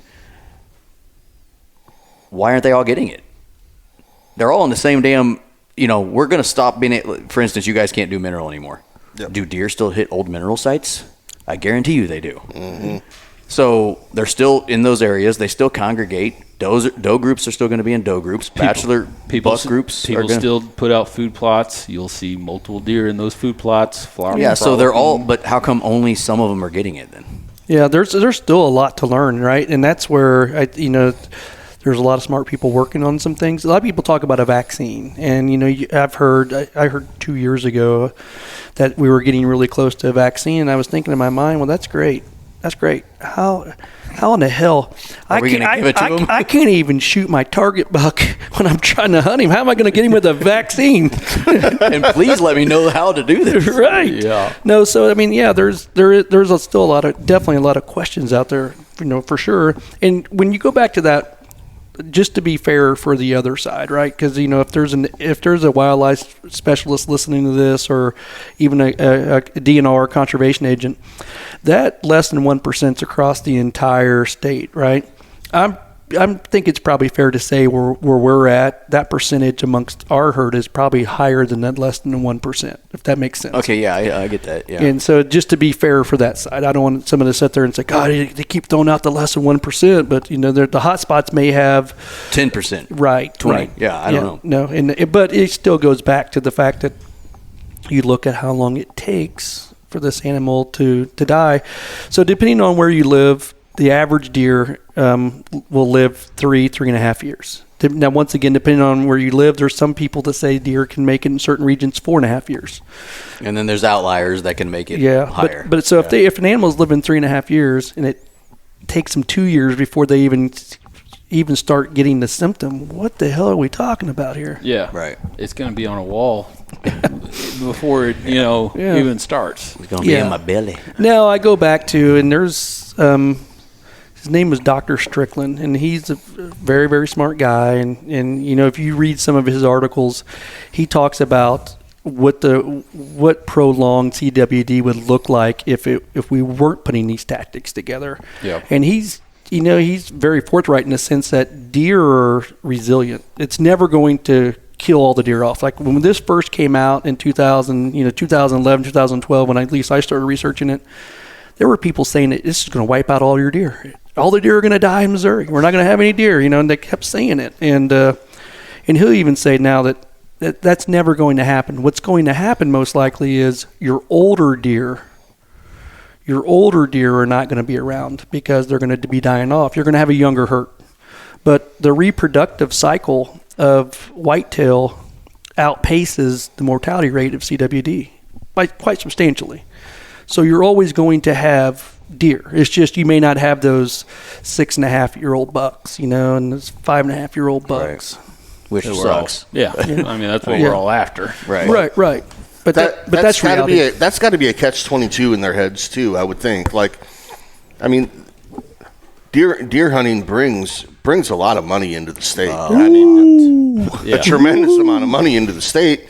Nobody's, that money's not going. I mean, some of it is, but it's not going down to Dallas County. It's all North Missouri, those northern counties where big bucks slipping from Iowa. So Oh, there's the Iowa drop. there we go. Boom. Had to get it in there somewhere. Here for the gangbang? There's somebody right now that I know very well is thinking right now Missouri pork chop. Missouri. Yeah. Oh, I know. Yeah. That's an inside joke. No, for but the listeners. but you finish your point because I think it's valid. It's got to be a catch-22 in their head, and it makes you wonder, what are they thinking? Like, at least if they're going to cull, don't cull a deer that looks like it's 3.5, 4.5 years old. You know, like, don't cull the big, fat freaking doe. Don't cull the ones that look sickly. Cull the boy that you know could be the shooter next year. Like, cull the freaking cull the the yearling or whatever. See, but is it in the yearling? I mean, can a yearling get it? Yeah, they say you can. Yearling will get it, and by the time it's 3, though, that's when they're going to start showing. Potentially. It just seems so. And another thing too, like what if we just left it alone? How much healthier would those deer be for people that operate farms like Robin and Jake that manage their herd and put great efforts to it? What if they were able to supplement with mineral, especially following a summer that was just a hell drought? Right. They supplement with mineral through the winter, grain, and bring them out of they actually get stronger. The weakness. Yeah. I mean, what happens? I don't know. Like, what if we tried that? What if that was the my wife seems to think that my diet's a big deal for my health. I don't know. That was good. Why? I eat pork chops all day long. What are you talking about? Does not work with deer? I mean, I would think you'd want to make them as healthy and as strong as you could. Yeah. I've heard the argument that like Mother Nature is never gonna like screw it up. Like she will figure it out. Mm-hmm. Yeah. And so like I've heard people ask that question. We've been fighting it for over a decade, over 10 years. I mean, it's gonna spread throughout the state. Like, what if we just try something different? I'm gonna use it saying my mom used to say to me all the time when I was a kid, and it annoyed the shit out of me. And we just talked about this the other day, so this is funny. What if we just let go and let God? I hate the saying. Word. I get it, but you know what I'm saying. Just see what Mother Nature does. Like, just let her go. Yeah. And I'm just curious. Like, once again, I'm not running them down. I have the utmost respect for conservation agents in my county for sure. I mean, I know them. They're nice people. They're good guys and gals. I think everybody would just. That's not what it is. I'm curious. Different. Like, what are there other things we're thinking about? We'd love to have somebody on with MDC or a scientist and talk about what are they thinking and. I mean, how is it going? Like, do we think we're making progress or not? Pretty bad in Michigan, right? Wisconsin. Where's the fall at? Where's Blicey? He's in Michigan. He's in Michigan. Yep. But it is in Michigan too. Yeah, he said when it first came about, and I can't remember exactly, but he said when it first came about, they kind of went hot and heavy, and then people just kind of forgot about it, and he has no idea what they're doing anymore for it. And I don't know if they're doing anything out west. It's been out west, as we already talked about, since the early '80s. They don't even talk about it. Right. It's just whatever. And their herd's fine. Their mule deer has an issue right now. Is that CWD? I know the mule deer numbers have gone down, I'm pretty sure. But when it comes to the elk, like I said, Colorado has the biggest elk herd out of any other state. When I lived out there, I never heard anything about it. Right. I don't think they do anything. Yeah. I'm pretty sure. Well, in Missouri, we invest millions to identify the disease. Just to identify it. That's all we're doing. That's what it looks like to me, is that we're spending millions to identify. Now, there's some guys out there that will give you the budget of what they spend on corn. It's there's a lot of money that's part of the culling effort because you got agents that are working nights and working off hours. Overtime. So there's money being invested in the culling thing. But I'd look at it as what are we investing to cure it, or as I think you were getting ready to allude to, it's time to try something else. There's a deer breeder. God damn. I said that. I'm sorry. I said the word. He said gosh He didn't darn. quite get that. But oh gosh, Golly Willikers. Yes, I can't think of his name now. I've listened to him and I've read his articles. But anyway, he's talking about supplementing humic acid into the deer's feed, and he said that humic acid, it balances the pH of the deer, and they're able to actually pass more metals through their body, and so they're basically decomposing and breaking out the CWD prions as part of their feed. What's that worm or that dewormer, horse dewormer that was real big during COVID? Ivermectin. Ivermectin. Have we tried giving them that yet? Right. What if they're anti-vaxxers? I'm telling you. When you said vax, I was like, nope, I'm against it. Not even my damn deer. You ain't going to vax my deer, damn it. Right. We're not going down this road again. Oh gosh. Yeah, but we talked about the sheep scrapies in Colorado. The scrapies is very similar to CWD in deer, kind of like mad cow with cows and bovine, but they actually genetically bred out scrapies in sheep. We don't have scrapies outbreaks anymore amongst sheep herd in the United States. They were able to genetic breed it out, and that's what deer farmers are trying to do with CWD. Just kind of get rid of it. That's cool. I hadn't heard any of that. Yeah, no, it's interesting stuff. Like I said, there's a lot of people way smarter than me, but it's going to be interesting to see how it works. One thing I do want to, this whole idea was trying to prepare landowners, right? They're going to be. What's extremely important is know your neighbors. Very, very important, because what's going to happen is if you guys work together and say, oh, we're not going to let them cull here, and you're not going to let them cull, and I talked to Terry down by the branch, and he's not going to let them cull, and Peter's over here is not going to let them cull, your deer herds are going to be okay. Now, obviously, I'm saying this, and I'm sure there's a lot of agents out there going, well, I wish he would shut up and wouldn't say this. If you want to cull, definitely take part in it. Yeah. And I know one particular farmer right now would be like, yep, kill them all. There's a lot of farmers that are that way. And, like I always tell the agents when they call me, because they'll actually say, do you want us to take you Oh, up? shit. I'm so worried about Lafayette County now. Did you say that? Yeah. It just hit me. All the row crops are like, yep, I want them all dead. No, absolutely. Yep. Yeah, you're right. But I've had when the agents call me, I always they'll say, do you want us to take you off the list and not call you anymore? And I always say, no, keep calling me, because what I feel today Could change. I may not feel that next year. Yeah. I mean, if I can manage my herd, knowing that you guys aren't culling any of my deer, and the numbers are still declining, shit, I may be ready to try something new. Like, yeah, you could be hunting this year and see 5-6 deer that are just fucked. Like, you can tell that they're sick as hell and they're walking around dying, and you're like, oh shit, okay. Well, I kept saying no. Maybe I do need to change my mind. Maybe I'm wrong. I get that. So I would always. Why would you want to not ask questions every year? Yeah. The years that I spent up there, I never saw a deer that I could tell had CWD. Has any of you guys ever seen a deer that was just look sickly? I mean, sure, you're gonna have. The only stuff I remember were some horrific pictures way back in the EHD. Yeah.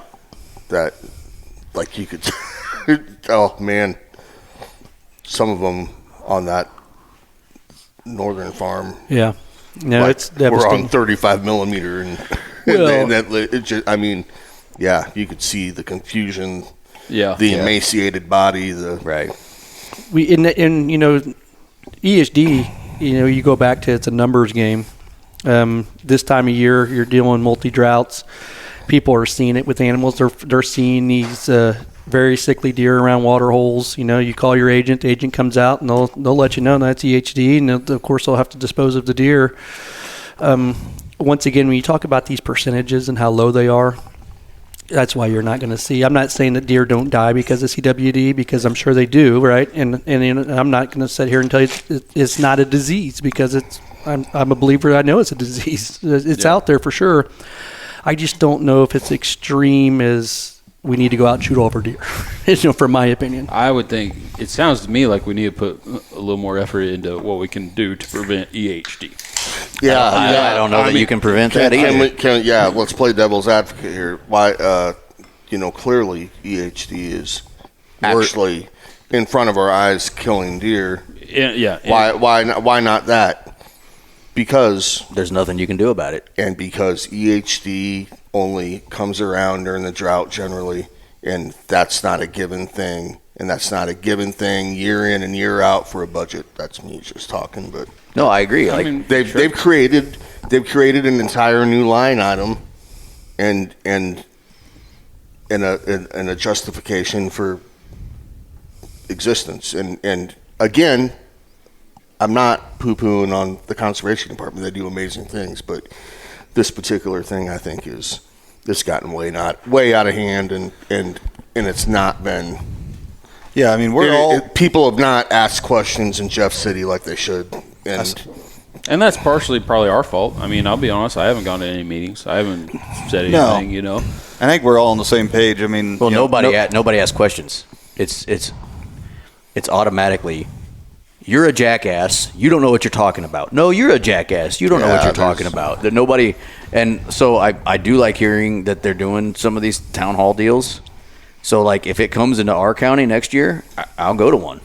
And I want to know I don't know shit about CWD. All I see is what I see on Facebook and everybody yelling about it and everybody yelling about it. There's two extreme sides for exactly. sure. And, I think it'd be great just to, hear somebody, actually give an example of, what they can do. What does MDC think that, they could switch up, try something different? I mean, those type of answers. Right, yeah. So, the show we did tonight, or we're doing tonight, this is a landowner's perspective who have been in the ground zero, I guess we'll call it, right? One of the ground zero counties who have been in it and have experienced it since day one. This is that side of it. We would love to do a show with, somebody from either a MDC or a biologist or somebody that, is on the other side of it that I guess believes in what that side is doing, or I don't even know, what I'm trying to say. The side that is, trying to combat it from the science side, I guess we'll say, right? I'd love to hear that because I've learned a shit ton of things from, Robin talking about some of the stuff he's read, what you guys have experienced. I mean, I didn't realize I thought it happened like one time that they fucked up deer. No, I didn't realize year. It was every single year. Yeah, you heard crazy numbers too. Like when it first started, and I'll admit, I mean, 1,200 in the night. 12 years ago, like when we'd go up there was a shit ton of deer. I mean, it was different. It was a lot different. They've been effective. Yeah, they're good. Been effective as far as deer numbers. Let's be honest. You throw out a giant pile of corn, it's not that hard to kill a bunch of deer. Well, I'm just saying, especially at night, if you're doing it at night. I have no idea, but I think they do it at night too. But anyways, they do. Like the numbers is just been, it's been insane. Me and Jacob, we'd go out there. And we were not good hunters, and we'd see, if we didn't see fucking 40 deer in one set, we'd be like, this shit sucks. I mean, just what the hell, even driving, just from around. point A to point B, I mean, there was deer everywhere. I mean, that's how it was. I mean, there was a lot. So I'm not, little thin and probably didn't hurt, but they just keep on stacking bodies. I mean, I also feel bad too for, newer counties to it. I have a buddy who I work with, and one of his neighboring properties didn't know that much about it, and they're in southern Missouri, and they don't have deer populations like we do up north. No. And his neighboring property, the guy who owned it was letting them come in, and then I kind of explained to him, what we had seen and what had been going on up there, and I mean, that changed his perspective. And as a neighboring property, I mean, that's also what really sucks. If your neighbor's telling them come on in, and and you butt up to them, I mean, that's you. That affects you 100%. I got one for you, Diggity. You'll remember this. We were up there deer hunting, and we broke away for lunch, and we went over to a town and walked into the local bar and grill. Anyway, there was a gentleman sitting next to us on a different table with orange on. I was just getting ready to tell the story. Yep, there we go. And anyway, Skylar looks at him and goes, "Hey, bud, you have any luck today?" And he goes, head down. I mean, he looked like I thought he was going to cry. He goes, No, No, he said apparently, he goes, I decided to take my entire retirement after I retired in Alabama and buy land up here in Missouri so I could shoot big bucks. And I guess during the off season, your guys' Department of Conservation came in and shot all of my deer. He said there was tracks over the farm. And anyway, he told us that day, he goes, I haven't seen a single deer. And this is North Missouri where you're going to see deer. I know where this gentleman's hunting at as far as his area, and he should see a shit ton of deer. But he said they came in the cold. He had no idea that they were going to do it. And as I mentioned, they've changed. They've evolved. There's more transparency. This is a long time ago. Yeah, this was several years ago. But this guy said, I'd like to sell my farm and get my money back, but I don't think it's worth what I paid for it now because it's not any good hunting. He was just distraught. You're talking like a man knocking on 70 years old, worked his whole life to buy a farm, buy this dream hunting property, and drive there every year from Alabama, and comes up and everything's gone. It was terrible. Yeah, it's and now that area where he was hunting, that was one of the first hot spots, and in numbers, they're going to recover. And as I already stated, the natural birthing cycle of whitetail will always outpace CWD, but it won't always outpace culling. Right. The biggest. I mean, to wrap a bow on like that point, the largest threat to a deer herd isn't CWD, isn't EHD. It's the five of us sitting right here. It's the ultimate predator. That is, we could extinct an animal in a year. If the human being wanted to take out a species, they could do it. That's really the worst. Like the worst thing for an animal is the railroad damn near did it with bison. I mean, look back at like history. They pretty much did. They almost, yeah. It would not take long if the human being decided to wipe something off the face of the planet. It wouldn't take that long for the human being to do it. What I would like to see you guys do, and I'll challenge you to do it. I would like to see you guys have an agent. I'm not getting CWD. Right. I would like to have an agent come on, though. I think it'd be great to hear their perspective.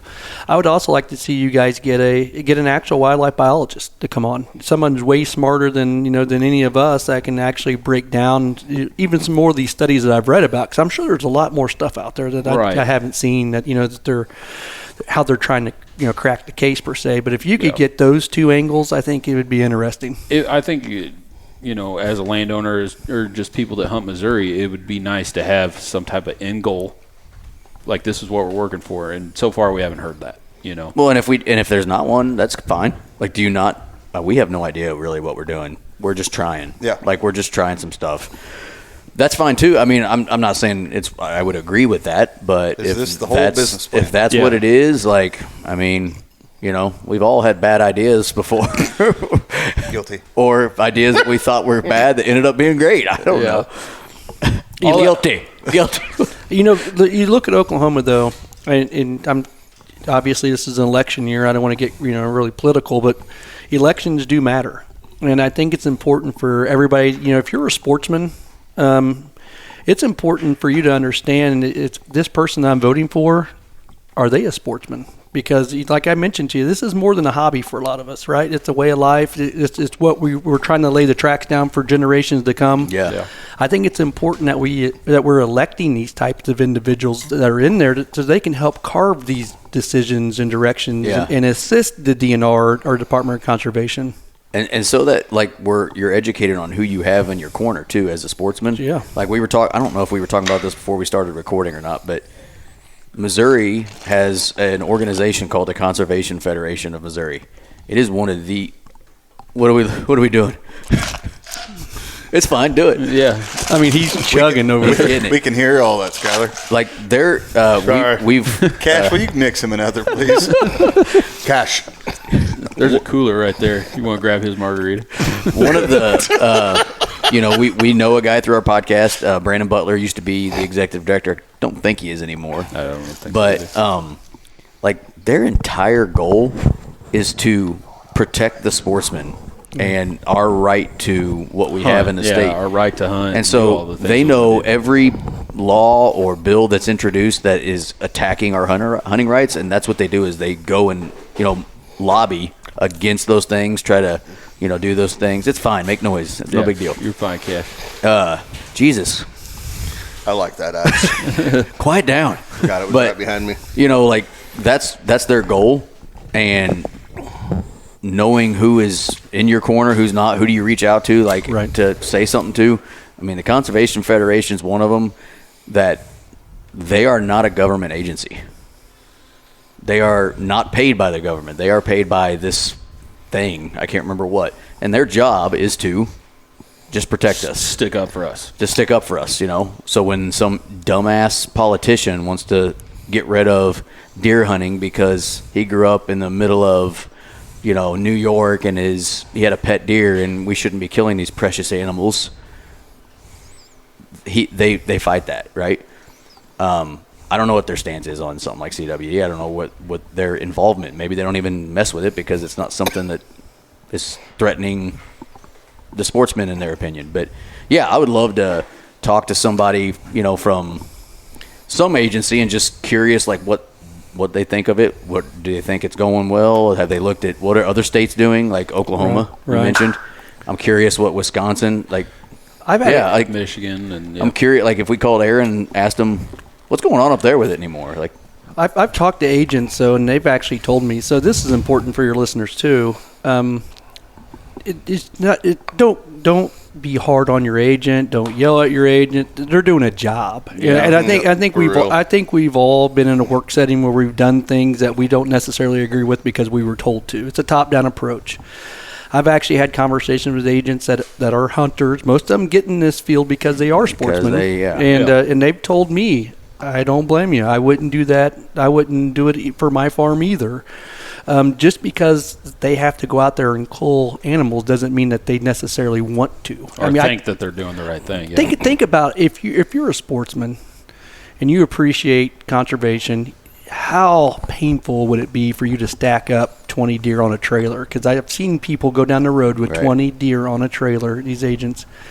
That, to me, I would go home and just be sick to my stomach. And I'm sure they are. I mean, that's the reality of it. I hate that they do it. It pisses me off. I go to deer camp and I crack a beer and I cuss at them and yell at them and I'm so mad. But at the end of the day, I get they're doing a job too, and it just sucks. Well, and what's the saying? You kill more bees with honey or some shit. I don't know. You attract more bees with honey. More bees. I don't know. Ask Matthew. I guarantee kill them with honey, maybe.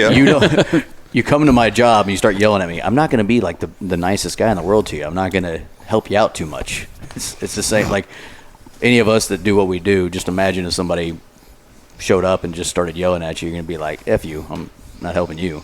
Yeah. It's the same thing, I mean, and like I said, it's not just CWD where you're dealing with conservation agents or MDC.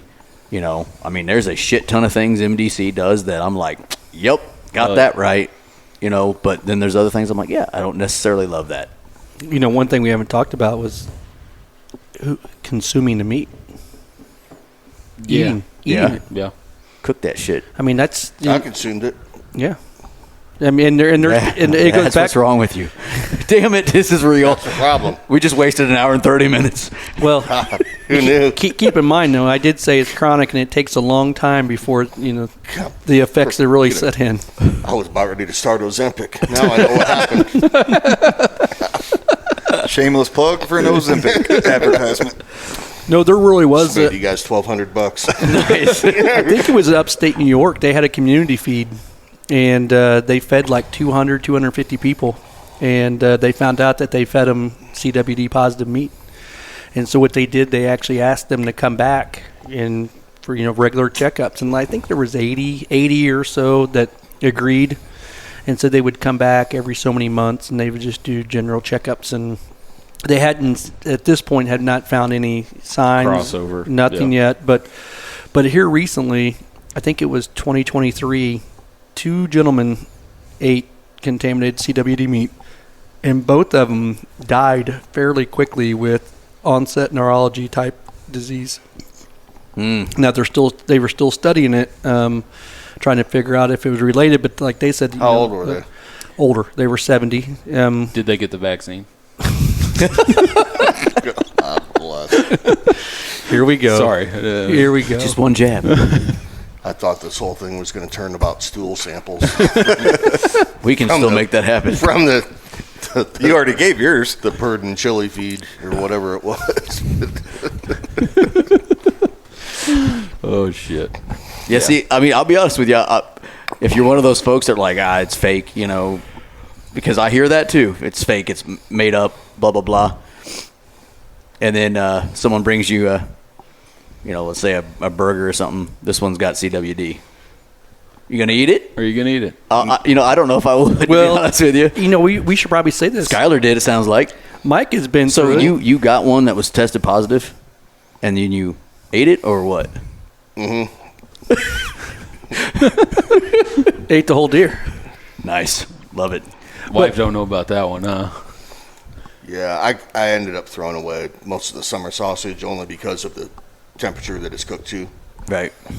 which stinks because obviously it's the best part and it's what you pay the most for. Yeah, that cost a lot of money. That high temp cheese is expensive. I know Mike knows the process. Skylar, Jake knows the process. But for you, Nate, when you go get your deer tested opening weekend, you don't get the result. You don't leave that day and know, Right. So what happens is you whether you process your deer yourself or you take it to a processor, you're going to get that. You're going to have the ability to consume that meat months before you get the results. That makes sense. So a lot of people, depending on your stance, there are a lot of people up there that they don't even care. They eat it and they ate it for years, and that's absolutely it is what it is. There are others out there that have stated that I'm going to wait and find out if it's if it comes back positive or not, and then there's people up there, and this is I think the biggest concern for us as sportsmen. There's people that now just have stepped away from eating deer in general, not even in that area, just because they've heard about CWD and they're just a little bit concerned. And I think as sportsmen, we're already losing hunters. And we talked about how we fund the agency, right? The MDC. We need Cash's generation to make sure that they are following the traditions and carrying on obviously the passion of hunting. You better get this shit correct, kid. Right. So knowing people that are not if they're not eating it, it's very concerning for sure. So I hope they figure it out soon. Somebody way smarter than me. Yeah, I hope so too. I didn't expect to come here tonight and learn so many things. I just thought I was going to listen to some ranting and egg you guys on. That's really what my plan was, just to egg it on, and enjoy myself. Hey, next year when he finds out that he's in the CWD zone. Oh, yeah. We'd like to come back on. There'll be 3 or 4 shows about CWD. Uh-huh. We've been talking about doing this forever. Yeah, we have been talking for a long time about doing this. I just heard about this 2 weeks ago for the first time ever, just so you know. Well, you're not on the group chat. That's probably a good thing. He wasn't being a very good advocate for you guys, is what I'm saying. Well, I believe that. He was concerned about the heat to come down on the second living, I think. Could happen. So, And again, none of us have but any issues. this was fair, and I think we're so. not crazy people. Nobody has any, has any ill will or grudges against MDC. We know they do good. We just, want to know. We want some more information. Want some answers and, what the plan is. Yeah. I'd like him to put that $4 million into more quail up there. Yeah. More. But I think too. I mean, What is the corn budget, by the way? You don't want to know. Can I get on? You can Actually, you can find all that information out. I'm pretty sure. Low these days. Yeah, corn doing bad this year? corn's pretty cheap. There's lots of it this time. Yep. Yeah. Yep. There's a Corn's lot of pretty it. cheap. I feel bad for a lot of farmers. There's a lot of no place to take it, and they're not getting paid very much. Yeah, it's good. That's why you see a lot of grain bins animal getting put and up. a bad year to have a harvest. Yeah. But got once anything again, else? this was a landowner's perspective. You can only give the perspective that you have on something. Just let it, you got to let it fly. Let it rip. Typically, you put it right into the mic, too. You can only give the perspective that you have on something, whether that's CWD or we were talking about Mizzou and the Royals and stuff. That's our perspective on something that we're seeing. Yeah, go Royals. I mean, Yeah. Mizzou got boat raced. Although that series will be over by the time this comes out. It'll be The interesting. Royals might still be. We'll still Hopefully be the playing Royals will still whenever be this playing. is coming Yeah. out. Yeah. The Cardinals will not be. That is correct. Yeah, Belzer's a big Cardinals fan. We all all right. have our flaws. Yeah. Doesn't bother me. Just lost half the audience. You ever see, like, I'm a weird dude. I'm Missouri for life. So technically, St. Louis Cardinals are where? St. Louis, Missouri. I don't have a problem with them. Yeah. Now, when they're playing the Royals, I don't root for Fair them. But enough. I actually will root for the Cardinals over any team they're playing unless they're the Royals because they're a Missouri team. I even, like, back when the Rams were around, I wasn't a fan of theirs, but I didn't want them losing. They're from Missouri. We're Missouri guys, right? Mike is like, sports ball, yay. I sleep good no matter how the game ends, any of them, so it doesn't bother me at all. I don't have any loyalty to any. Yeah, you'll hear What it. what else? Do you guys have anything Do not else? even try and wrap this thing up before you kill that last cookie. I know you want it. I will eat it. The way he eats it, you do it That like plate loud. was piled. That was impressive. Cash ate half of them. Did Yeah, he really okay. did. Yeah. I didn't know who did, but there Yeah. weren't many people in the room, and it still- went from piled to a couple. Oh, this is. Do we want to get into like any stories we got from up north, or we should probably not? Skylar trying to read that one Yeah. time at deer camp? Yeah. been I a do. couple. I do miss going up there. I do miss. We miss having you, I am a good time. both of you. Did he get too good? Yeah, you know. Is that what it he's is? Just, Yep, he shot my deer. yeah, that big one that one year? He liked to shoot Robin's deer and then not come back. I was actually supposed to be in that stand. Oh, yeah. Have you heard this story? I was actually supposed I don't to. recall. Okay. We'll tell that story. So this was 2017, 18. 18, something Yeah, like that. 2018, I believe. So wait a minute. He shot someone else. Oh, be damned. You got to listen to the Okay. story. Really So- bad year for Firestone tires. Yeah. We get, Always. over the morning, we're stoked. We have a absolute giant on camera, stud of a deer. And that was pretty much the only big deer that we had on camera that Yeah, year, right? 170 class, mainframe, 10, but he was actually 11, just a stud. gnarly looking thing. And I know what happened. But anyways, so opening morning, it was one of the best mornings, I can remember as far as like rut activity. I was sitting over this one spot. These guys are in their stands or whatnot. And, I mean, it was just a great day. Deer running everywhere, bucks running everywhere, And then I decide to move, and I start working my way towards the bottom. Everybody else is up at the top, we'll call it. And I see the mega.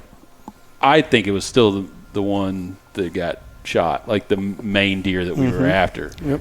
Saw him run across the open way too far. I unload my magazine. I'm sitting there. I'm walking. I'm like, Let her fly, I'm baby. like, I'm gonna shoot. We had a bunch of piles because he's in. You called me right after you did that. Yeah, he has a bunch of brush piles set up because he's part of the quail program, and he was just chasing a doe around that pile, and I unloaded a mag. A brute. Yeah, I mean, he's just a brute. Yeah, unloaded a mag. Nothing happened. Obviously, it ran off. Ended up getting shot by the neighbor a few hours later. Yep. And Wonder why. yeah, so Belzer's done. It's Saturday afternoon, and Belzer's like, "Well, fuck deer season. I'm out." He's like, "I'm gonna tie one on tonight." It's 10 hours into it. Yeah. No, I'm serious. I thought about packing my bags. I was a wounded puppy, just whining, I'm with pissing. you. And he does this every year at some point me. during the week. But he hits it. this was opening morning. I'm packing up. The freaking deer population's fucked. I don't have any fucking does. The bucks don't even want to be here. They got nothing to sniff. Freaking criminy. The ice cooler's empty at Cordry's. I got to drive to Brookfield for a bag of ice. I'm freaking. Some of this is true. Some of it. But anyways, so that happened. Belzer sounds like me. Yeah, he was definitely. So that happens that morning. That evening, I think you did go out that evening. Yeah, because you sat in the bottom stand. Mm-hmm. And I sat in one that's pretty much just up from him. And another big guy comes out. He can't see it. Again, I must not have my gun, so I did very good. Still, it was like a 400 or 500 yard shot. No, I was going to say you were shooting across counties. It was out there, but this deer was big enough to where I was like, damn, that's a dandy. And there's a rule on Belzer's farm, like it's got to be a dandy. You know, he's put in a lot of work. You know, we shoot mature deer. We don't shoot little dinks, or try not to. Did you do that on your farm? So once again, That was Stalo's farm. once again, I unload a mag, missed every time. Scott, again, Robin's fuck deer season. I'm done. He ties one on that night. I have one bullet left. I have to run into town to grab bullets. By the time I get back, Belzer's, I think he was passed out. He was pretty much passed out, done with it all. I go the next morning, and I know where he was going to sit, and I was like, hey, you going? Nope. No, he woke me up. Yeah. And he said, are you going to go sit in the bus? I said, yep. And then, we were all sharing a bathroom. Someone goes in the bathroom. I'm laying there, sitting there thinking, my freaking deer's dead. He got shot yesterday. This is bullshit. So I said, Micah, nope, I'll be out late morning. I'll just sneak into the ticket booth or something. I'll be out late morning. And he goes, okay, I'm going to go sit in the bus. So he takes off. Go ahead, Micah. Go sit in the bus. Slowest morning I've ever been a part of. I saw one yearling, and I think it was around the 8:30 time frame, 8:30 to 9. All of a sudden I see a doe running straight towards me from the bottoms, and I'm like, what's that behind her? And sure enough, the deer that I ended up shooting comes right out, 30 yards, perfect broadside shot, boom, dropped him. Ran like 30 yards, I think. For those listening, everybody loves trail cameras. And I think in a lot of instances, trail cameras can actually really screw us as hunters, right? Oh yeah, we talked about and, quite a bit. And I had pictures of this deer the first week of July, and he was very regularly the first week of July, multiple days. He was already looking like a tank, in velvet. You could see he was going to have split brows, and just stud of a deer. After that first week of July, he was gone. I never even thought about him again because we said we don't have pictures of him. We were like, we don't got pictures of this there was deer. multiple other deer we were watching, and sure enough, when I walked up, it was the worst phone call I ever got in my life. Second worst, it sounds like. Micah calls me.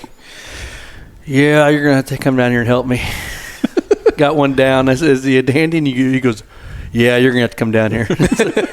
Which I was already pretty much to the farm, so it worked out great. So when I walked up to him, as soon as I saw him, I told Mike, I said, oh, shit, I remember this deer. And Mike is like, really? And anyway, I had to go back to pictures forever, and we saw all the photos. But just keep in mind, once you get a photo of that animal, they have a range, and they generally will come back. Yeah.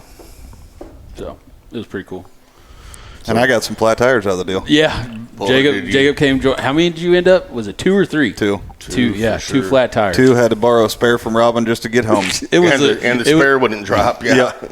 Your spare tire wouldn't come out of your truck, so you had to borrow them. I think I was in my brother's Subaru at the time. It was a shit show, but man, it was a good time. So it worked out well for Micah. Micah makes a habit of shooting other people's deer. Then sounds like. He's right, though. That was one heck of a year. Deer were moving good that year. I mean, the rut hit perfectly.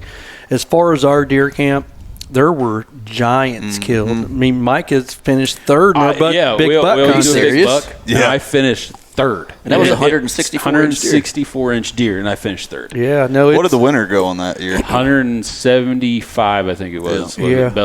Jody's. There were 2 giants, and Micah's was giant too. But there were 3 others that were killed that were amazing deer that were behind theirs. It was just a great year all around for those that got out of bed. You haven't missed a morning yet, have you?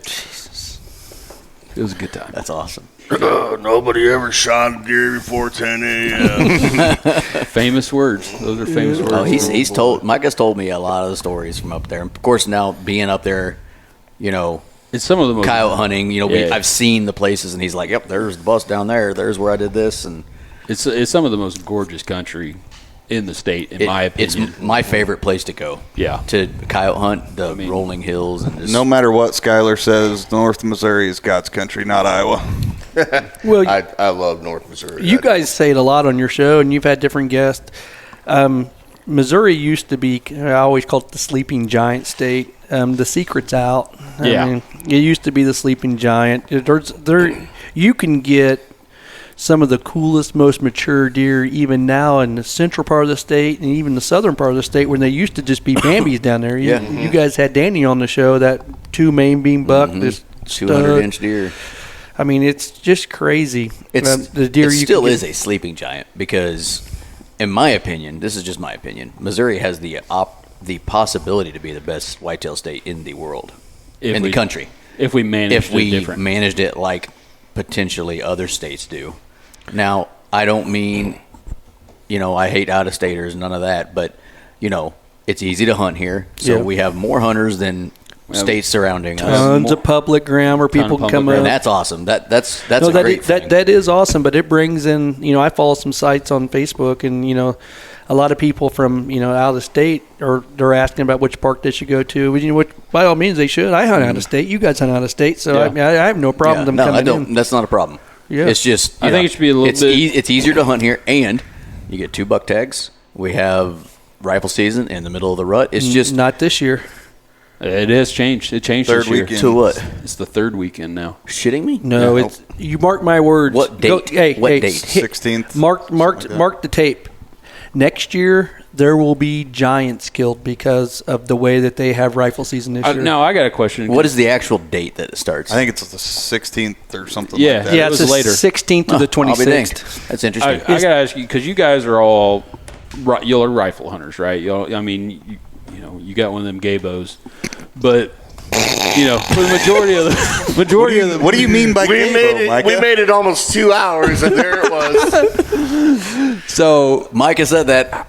how do you feel about the time frame that we have the rifle season? Would you rather see it in a non-rut period? No, or do are you you want out it of your in mind? Yeah, no, don't See, change it. yeah. Yeah, see, I have a the hell totally with different. you Well, bow yeah. hunters. Yeah, No, but you I don't got have time to bow hunt. That's why. but it's a way of life for me. Like I mentioned, deer season, and you guys have all experienced it. And everybody that has a deer camp.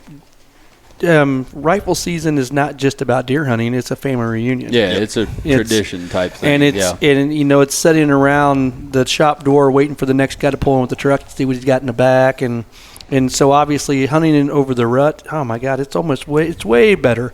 I look at my 2 boys, and the deer that they've shot, they wouldn't have had those opportunities if it wouldn't have been rutting, because we like heaters and blinds, and we don't want to get in. See, that's the other side of the coin. Yeah.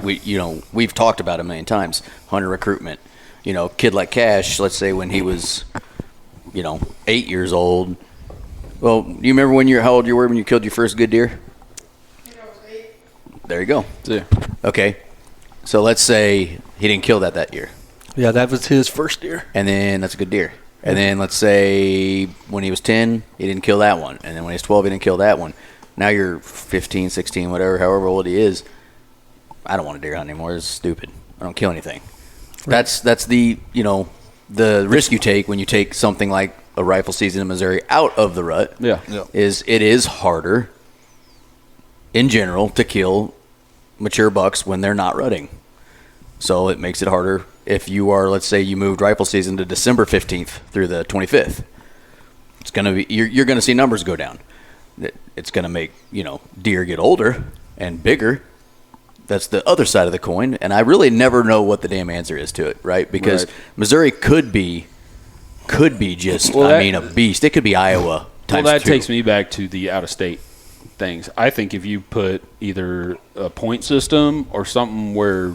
I'm not sure how I feel about that either. I'd be fine with a point system, or at least fucking charge more. Yeah, that's what I would just maybe make it a little more expensive. I think Illinois, it's like $600 or $700 for I'm not sure, tag. because Illinois is guaranteed tag too, right? How much is Kansas? Kansas is draw. Kansas is a draw state. Yeah, used to be you could draw. It was always it's been a draw for a while, but it used to be you were almost You could draw guaranteed it every time. But now you're getting to the point where it's 2 years, 3 years, whatever it is. In Iowa's 4 or 5 years, I'm pretty sure. Yeah. To draw. And then you got you got to do it by county or by region or zone. I think I'm it not is. really It's sure. like I could be wrong. I agree with what you guys are saying in the sense that raising the price was just going to help. Obviously, you're going to have less deer being taken, but there's also the flip side of that where, like where I hunt, those communities, they make their year on those 2 weeks. Yeah. Mm-hmm. The fuel stations, the cafes, the bar and grills, that is important.